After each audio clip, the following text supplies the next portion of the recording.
24/7 SR YouTube চ্যানেলে আপনাদের সবাইকে স্বাগত। আজকের টপিকটা হচ্ছে ডব্লিউবিপির প্রপার সিলেবাস।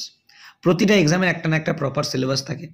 যারা যারা সেই প্রপার সিলেবাসটা ফলো করে পড়াশোনা করে তারাই কিন্তু সেই পরীক্ষাটা পাশ করে। আমি খুব বেশি দিন নয় 1 বছর প্রিপারেশন করেছি প্রপার সিলেবাস অনুযায়ী এবং আমি কিন্তু ডব্লিউবিপি পাস করেছি। আমি জয়েন করিনি, সেটার প্রসঙ্গ আলাদা, কিন্তু আমি কিন্তু 1 বছরই প্রপার সিলেবাস ওয়াইজ ফলো করে পড়াশোনা করেছি। আমি আপনাদেরকে একটাই অনুরোধ করব, যারা এই সিলেবাসটা প্রপার জানেন তারা এই ভিডিওটা না দেখতেও পারেন, কোনো আপত্তি নেই। কিন্তু যারা জানেন না তারা ভিডিওটা লাস্ট অবধি দেখুন, সিলেবাসটা ভালো করে জানুন, সেই অনুযায়ী প্রপার স্টাডি করুন। অবশ্যই সামনের বছর আপনি চাকরি পাবেন। আগামী যে পরীক্ষাটা আপনি দিতে যাবেন ডব্লিউবিপির, সেটা অবশ্যই আপনি ক্র্যাক করে আসবেন। প্রতিটা এক্সামের এক একটা করে স্ট্র্যাটেজি এবং প্যাটার্ন থাকে। তো ডব্লিউবিপির যে স্ট্র্যাটেজি এবং প্যাটার্নটা রয়েছে তার মধ্যে প্রথম যে ভাইটাল পয়েন্ট সেটা হচ্ছে জেনারেল অ্যাওয়ারনেস এবং জেনারেল নলেজ। পক্ষে আপনার পক্ষেও সম্ভব নয়। অতএব কি করতে হবে, কারেন্ট অ্যাফেয়ার্সে যে টপিকটা আছে সেটাকে স্পেসিফিক কিছু পোর্শন আপনাকে বাদ দিতে হবে। যেমন আমি কিছু কিছু পোর্শন বাদ দিয়েই পড়েছি, যেমন মৃত্যু, যেগুলো বলে এই সালে বা আজকে অমুক জনের মৃত্যু হয়েছে, অমুক আর্টিস্ট বা চিত্রশিল্পীর মৃত্যু হয়েছে এত বছর বয়সে, অমুক কোম্পানির সিইও হচ্ছে, এই সিইও, এগুলো বাদ দিয়ে পড়েছি।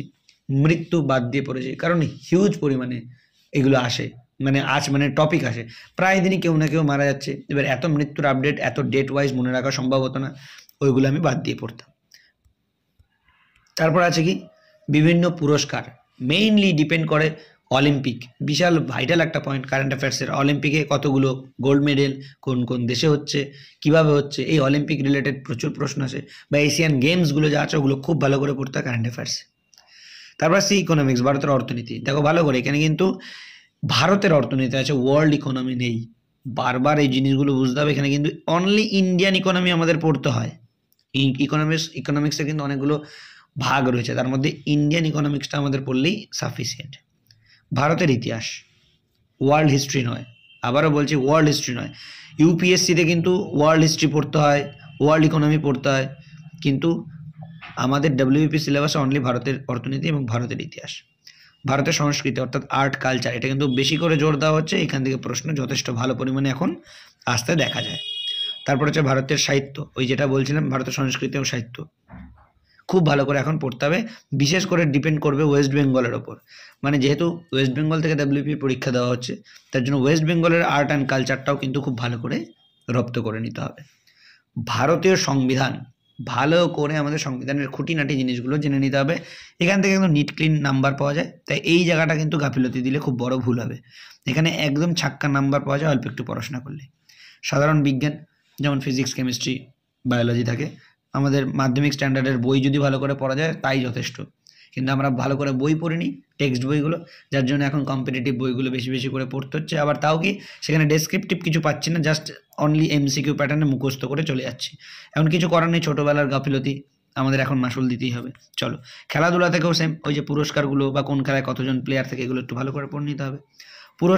পুরস্কারগুলো মানে কোন খেলায় কোন পুরস্কার দেওয়া হয়, কোন ব্যক্তির নামে এই পুরস্কারটি দেওয়া, এইসব যেগুলো আসে তোমরা জানোই খুব ভালো করে, বা আপনারা জানেন খুব ভালো করে। চলচ্চিত্র থেকে কোন পুরস্কারটা দেওয়া হয়, গ্র্যামি অ্যাওয়ার্ড এবার কে পেলো, এইসব ধরনের অ্যাওয়ার্ডগুলো, বা কোন ফিল্মে কে একটা, এগুলো আপনারা খুব ভালো করে জানেন। চলচ্চিত্র টপিকটাও পড়তে হয়।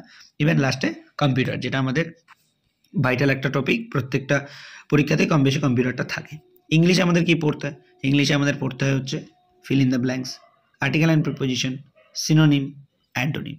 তারপর আসছে one word substitution, sentence completion, phrasal verb, very very important portion, spotting errors, very very important portion, idiom and phrase, এখান থেকে প্রশ্ন আসেই, প্যারা কমপ্লিশন, তারপরে স্পেলিং টেস্ট, এরর কারেকশন, এইগুলোই ইংলিশে আসে। এর বাইরে আর পড়তে হবে না, এগুলো আগে কভার করুন, তারপর যদি মনে এক্সট্রা কিছু করবেন তারপরে, আগে এগুলো কভার করতে হবে।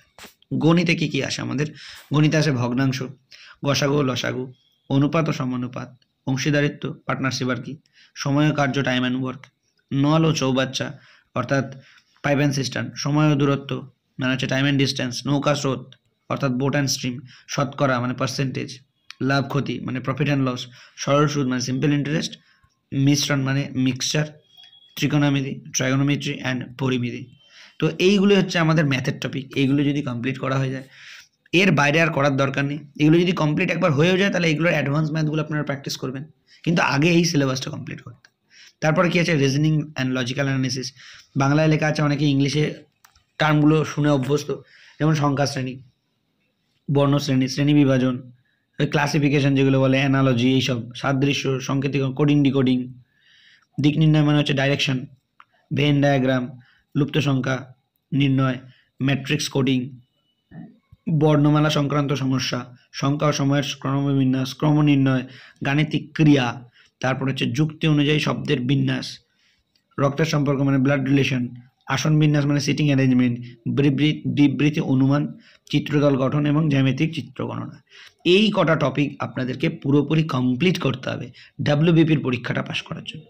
আগে আপনারা একটা খাতায় নোট ডাউন করে নেবেন। এই পিডিএফটা আমি টেলিগ্রাম গ্রুপে দিয়ে দিচ্ছি, এই ভিডিও ডেসক্রিপশন বক্সে রয়েছে টেলিগ্রাম গ্রুপ, সেখানে জয়েন হয়ে যান, সেখান থেকে পেয়ে যাবেন। কিন্তু আপনাদের এটাকে একটা নিজেদের খাতায় বা কাগজে লিখে নিতে হবে যেখানে আপনারা পড়তে বসেন, এবং কোন কোন টপিক আপনারা কভার করেছেন বা করা হয়নি, সেগুলো বাকি আছে, সেগুলোকে আপনাদের মার্কিং করে রাখতে হবে।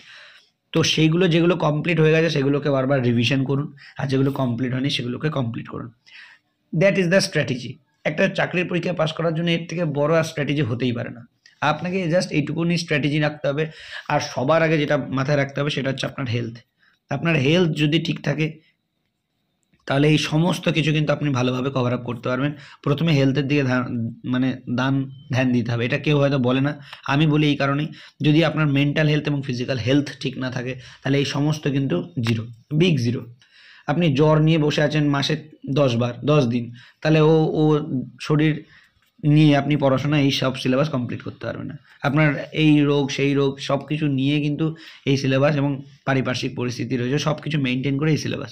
অর্থাৎ সিলেবাসটাকে আপনাকে ভালো করে জেনে বুঝে তারপর নিজের হেলথ ঠিক রেখে এগুলোকে প্রিপারেশন নিতে হবে বা পড়তে হবে। তবে কি 2 বছর বা 1 বছর যদি আপনি জেনুইনলি পড়াশোনা করতে পারেন তাহলে আপনার সারা জীবন কিন্তু মোটামুটি টাকা পয়সা বা সুখ স্বাচ্ছন্দ্যের দিকটা লক্ষ্য রাখতে হবে না। মোটামুটি আর্থিক সমস্যাটা থেকে কিন্তু আপনি রিকভারি করে ফেলবেন। এটা নিয়ে আর বিশেষ কিছু বলার নেই। আজকে সিলেবাসটা নিয়ে আলোচনা করার কথা ছিল। সিলেবাসটা আপনাদেরকে আশা করছি বোঝাতে পেরেছি। কারোর যদি কোনো কিছু নিয়ে আপত্তি থাকে বা কারোর যদি কোনো টপিক নিয়ে কিছু জানার থাকে অবশ্যই কমেন্ট বক্সে কমেন্ট করবেন। আর চ্যানেলে যদি প্রথম ভিজিট করে থাকেন মনে করে চ্যানেলটা সাবস্ক্রাইব করে দেবেন, বেল আইকনটা অল করে দেবেন। দেখা হচ্ছে নেক্সট ভিডিওতে। অবশ্যই বন্ধুদের সাথে শেয়ার করে দিলে খুশি হব। সবাই ভালো থাকবেন। জয় হিন্দ।